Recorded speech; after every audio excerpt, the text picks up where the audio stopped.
Hello guys, this is Ranjit from Ace English Academy Bhatinda. So ਅੱਜ ਆਪਾਂ ਗੱਲ ਕਰਦੇ ਹਾਂ IELTS ਟਾਸਕ ਫਸਟ ਦੀ। ਵੈਸੇ ਤਾਂ ਆਪਾਂ ਜਾਣਦੇ ਹਾਂ ਕਿ ਜੋ ਟਾਸਕ ਫਸਟ ਹੈ ਉਹਦੇ ਵਿੱਚ ਕਈ ਤਰ੍ਹਾਂ ਦੇ ਕੁਐਸਚਨ ਪੁੱਟ ਕੀਤੇ ਜਾਂਦੇ ਨੇ, ਜਿਸ ਤਰ੍ਹਾਂ ਪਾਈ ਚਾਰਟ ਹੋ ਗਿਆ, ਲਾਈਨ ਚਾਰਟ ਹੋ ਗਿਆ ਜਾਂ ਬਾਰ ਚਾਰਟ ਹੋ ਗਿਆ, ਟੇਬਲ ਵੀ ਕਈ ਵਾਰ ਪੁੱਛ ਲੈਂਦੇ ਨੇ। ਪਰ ਅੱਜ ਆਪਾਂ ਸਪੈਸ਼ਲੀ ਗੱਲ ਕਰਾਂਗੇ ਲਾइन चार्ट ਦੀ। ਆਪਾਂ ਦੇਖਾਂਗੇ ਕਿ ਆਪਾਂ ਇੱਕ ਅੱਛਾ ਬੈਂਡ ਸਕੋਰ ਲੈਣ ਵਾਸਤੇ ਕਿਸ ਤਰ੍ਹਾਂ ਆਪਾਂ ਲਾइन ਚਾਰਟ ਦੀ ਸਟਰਕਚਰ ਲਿਖ ਸਕਦੇ ਹਾਂ, ਕਿਸ ਤਰ੍ਹਾਂ ਆਪਾਂ ਇਸ ਦੀ ਇੰਟਰੋ ਲਿਖ ਸਕਦੇ ਹਾਂ, ਜਾਂ ਆਪਾਂ ਇਸ ਦੇ ਓਵਰਆਲ ਕੀ ਲਿਖ ਸਕਦੇ ਹਾਂ, ਔਰ ਇਸ ਦੇ ਬੋਡੀ ਪੈਰਾਗ੍ਰਾਫ ਨੇ ਜੋ ਉਸਨੂੰ ਆਪਾਂ ਕਿਸ ਤਰ੍ਹਾਂ ਆਰਗੇਨਾਈਜ਼ ਕਰ ਸਕਦੇ ਹਾਂ। तो चलो स्टार्ट करते हैं ਆਪਾਂ ਲਾइन ਚਾਰਟ। देखो जिस तरह सुनो रीयल एग्जाम इस तरह का एक लाइन चार्ट देखने को मिल सकता है, जिस दे विच 2 3 या 4 लाइना भी हो सकती हैं। तो उपर एक स्टेटमेंट दी होंगी है, आप पढ़ते हैं the line chart line graph below shows the house hold recycling rate in 3 different countries between 2005 and 2015।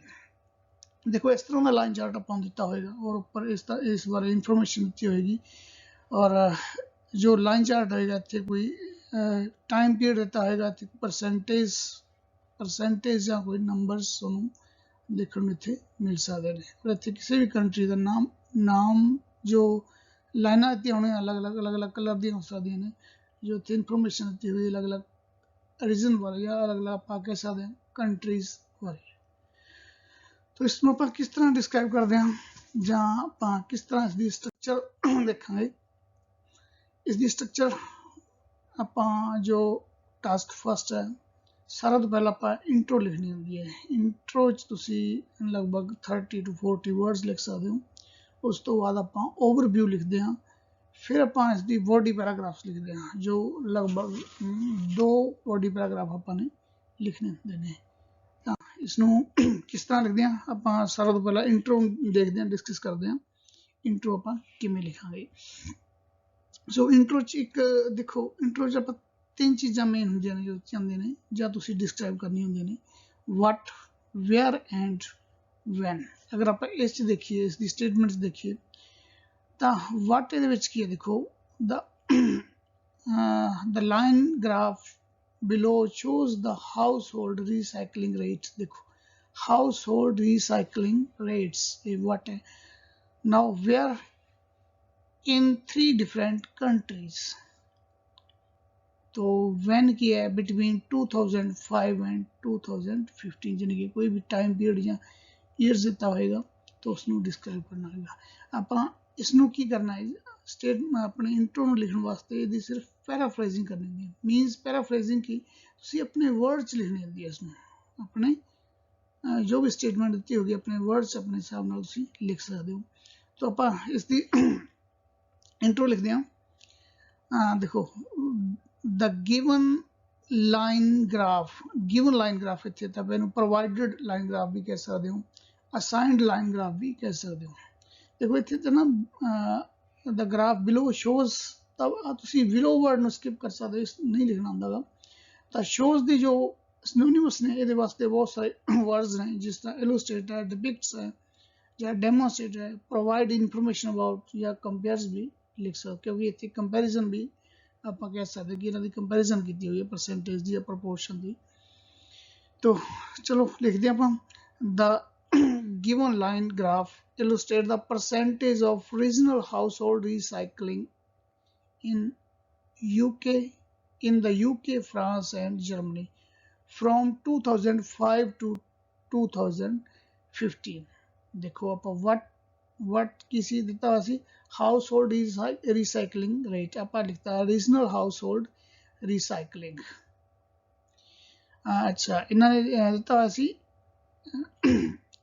In 3 different countries, आप उन्होंने बजाय इतों आप देख के इन्होंने नाम लिखते 3 अलग अलग कंट्री के, in the UK, France and Germany. और फिर इन्हें दिता सी बिटवीन 2000 एंड 2015। तो आप इतने भी थोड़ा चेंज करता, इतने पर लिखता फ्रॉम 2005 टू 2015।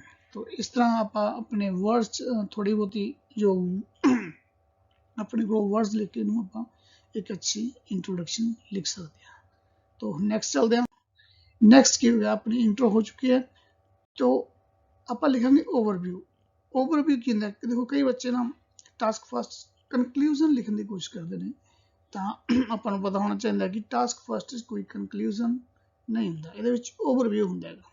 तो ओवरव्यू ਚ ਕੀ ਹੈ, ਆਪਾਂ देखो कुछ की इनफॉर्मेशंस ਹੁੰਦੀ है जो ग्राफ ਚ ਆਪਾਂ देख के ਆਪਾਂ ਨੂੰ पता चलता है की इनफॉर्मेशंस ਇਹਦੇ ਵਿੱਚ ਲਿਖਣੀਆਂ ਹੁੰਦੀਆਂ ਨੇ। ਆਪਾਂ ਇਹਦੇ ਵਿੱਚ ਕੋਈ डेट नहीं होनी चाहिए, कोई परसेंटेज या किसी तरह के नंबर्स या कोई किसी भी तरह का डेटा नहीं लिखना अपने। और जो देखो ये सिर्फ जनरल ट्रेंड्स लिखने देने जो 2 या 3 तुम लिख सकते हो। तो आप इसका लाइन चार्ट का आप ओवरव्यू लिखते हैं। तो हाँ एक गल और है कि जो भी ओवरव्यू लिखेंगे आप ओवरऑल तो शुरू करेंगे, ओवरऑल तो बाद आप कोमा लगावांगे। तो अगर आप इस लाइन चार्ट में देखिए ये की इनफॉर्मेशन की है, देखो अगर यूके में देखिए यूके की जो परसेंटेज है रिसाइकलिंग रेट है जो लगातार बढ़ी है। इसी तरह ही जर्मनी की जो ग्रीन लाइन है इसकी जो भी रिसाइकलिंग रेट है या प्रोपोर्शन है परसेंटेज है भी लगातार इंक्रीज हुआ है। दूसरी तरफ अगर फ्रांस की देखिए तो पहले सारा तो ज़्यादा सी और उस तो बाद ही कम हुई है। तो यही चीज़ आप अपने ओवरव्यू लिख सकते हैं, जिस तरह overall the recycling rate in UK and Germany. देखो recycling experience a study and significant growth. अब सिग्निफिकेंट ग्रोथ क्यों कहेगा, देखो ये अगर आप यूके देखिए 35% से जो इंक्रीज होके लास्ट 60% तक पहुंच गई। इसी तरह ही जर्मनी की अगर आप देखते हैं 20% से जो लगभग 50% तो ऊपर चलेगी, तो इन्हों सिग्निफिकेंट ग्रोथ कह सकते हैं। The recycling rate in the UK and Germany experienced a steady and significant growth over the given time span, while the recycling rates in France showed a declining trend for the same time period। अगर आप France देखिए तो recycling rate decrease हुई over the period, देखो 50% से इतने 40% तक है। तो इसमें की कह सकते हो डिक्लाइनिंग ट्रेंड कह सकते हो या डाउनवर्ड ट्रेंड भी कह सकते हैं। और इसके और भी बहुत सारे तरीके ने, जिस तरह जो फ्रेजेस अलग अलग जिस तरह एक्सपीरियंस है significant growth, there was a significant growth, a significant growth was seen, इथे वाज सीन या वाज विटनेस। तो ये जो आप पैसिव का यूज करके इसमें लिख सकते हैं। नेक्स्ट आप चलते हैं बॉडी पैराग्राफ से। देखो बॉडी पैराग्राफ आप किमें लिखने होंगे ने, कई बच्चे की करते हैं एक बॉडी पैराग्राफ च लिखते हैं, हर तरह की इनफॉर्मेशन एक पैराग्राफ च लिखने की कोशिश करते हैं। तो इस तरह एग्जामिनर को देखो समझन थोड़ी मुश्किल होती है। तो आप एक अच्छा जो बैंड स्कोर है उस लैन वास्ते बिल्कुल क्लीयरिटी होनी चाहिए है जो भी कुछ लिखे आप, ताकि जो एग्जामिनर है अपना उन्होंने अच्छे तरीके आसानी नाल समझ सके। तो इससे लिखने वास्ते आप इसमें आप जो भी अपना डेटा दिता होंगे उसकी ग्रुपिंग कर सकते हैं, आप ग्रुप्स च बन सकते हैं। तो जो ग्रुपिंग है वो कंट्री वाइज या एरिया वाइज भी हो सकती है, तो अकॉर्डिंग टू ट्रेंड्स भी हो सकती है। जो भी सुनो आसान लगता उस हिसाब नाल ग्रुपिंग कर सकते हो। तो इस आप करते हैं, देखो ग्रुपिंग करते हैं। एक फर्स्ट जो बॉडी पैराग्राफ होगा जिन्हें कि फीचर फर्स्ट होगा आप इनक्रीजिंग ट्रेंड जो भी परसेंटेज या प्रोपोर्शन इंक्रीज हुई है वो सारा डिस्क्राइब करांगे। और सैकेंड पैराग्राफ जो डिक्रीज हुई है परसेंटेज उस चीज़ को आप लिखेंगे। हाँ जी देखो जो बॉडी पैराग्राफ जो फर्स्ट आप अगर आप देखते हैं जो इनक्रीज किस किस की हुई है, एक तो यूके की हुई है, दूसरा जर्मनी हुई है। इस चीज़ को आप इतने डिस्क्राइब करेंगे। हाँ जो भी आप लिखना शुरू करना तो स्टार्टिंग वाला डेटा जरूर लिखना चाहिए। देखो the recycling rates of UK and Germany accounted for 35%, देखो 35% एंड 20% रिस्पेक्टिवली इन 2005। रिस्पेक्टिवली मीनस दोनों की इकट्ठी लिखी आप यूके एंड जर्मनी 35% एंड 20% 2005 अगर आप देखते हैं। Although proportion of UK remained higher than that of Germany throughout the period। देखो अगर आप देखते हैं कि यूके की जो प्रपोर्शन है वो जर्मनी नालों ज़्यादा रही है। एक अच्छी आप कंपैरिजन की अगर आप एक अच्छा बैंड स्कोर लेना है तो उस वास्ते एक कंपैरिजन करना जरूरी है। Then although proportion of UK remained higher than that of Germany throughout the period, Germany's rate increased sharply for the given period। अगर आप जर्मनी की रेट देखिए तो तेजी नाल इंक्रीज हुआ है। देखो अगर आप बहुत तेजी नाल इंक्रीज हुई है for the given period, which overtook France's rate in 2009 and reached almost 60% in the end of the period। अगर आप 2009 च देखिए तो फ्रांस की जो रेट है ਜਾਂ ਰੀਸਾਈਕਲਿੰਗ ਰੇਟ ਹੈ ਉਸਨੂੰ ਓਵਰਟੇਕ ਕਰ ਗਈ, ਯਾਨੀ ਕਿ ਉਸਨੂੰ ਕ੍ਰੋਸ ਕਰ ਗਈ। ਔਰ ਲਾਸਟ ਤੇ ਜਾਂਦੇ ਜਾਂਦੇ ਇਨ 2015 ਚ ਜਾਂਦੇ ਲਗਭਗ 16% ਤੇ ਪਹੁੰਚ ਚੁੱਕੀ ਹੈ।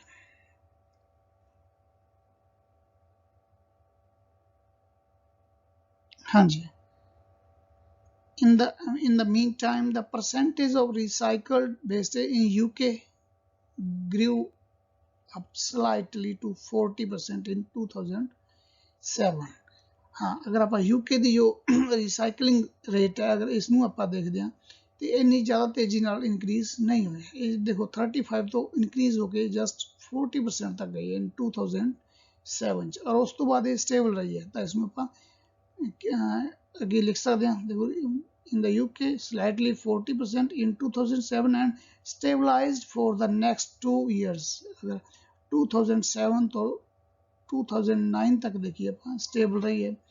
तो इसमें आप इधर भी लिख सकते हैं, it maintain a stability between 2009 and 2011 it सर्जड।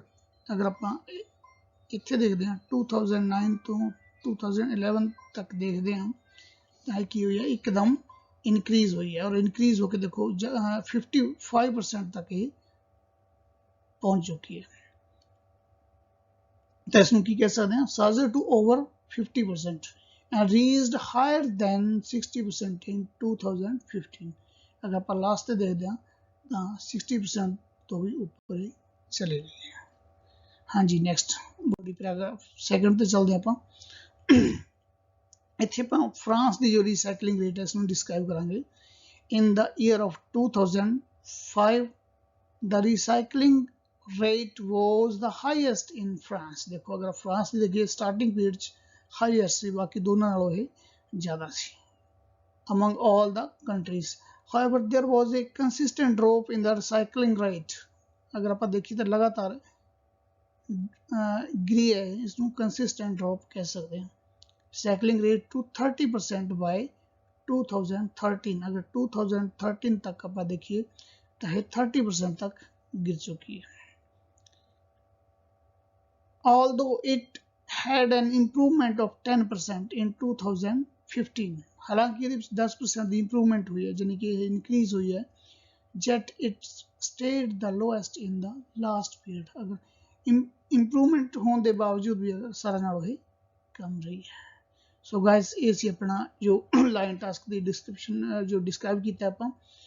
तो अगर इस तरह की और भी तुसी वीडियो देखने ने तो साडे जो यूट्यूब चैनल है उसको सबसक्राइब कर सकते हो, या अपना फेसबुक पेज भी है तो उसको लाइक कर सकते हो।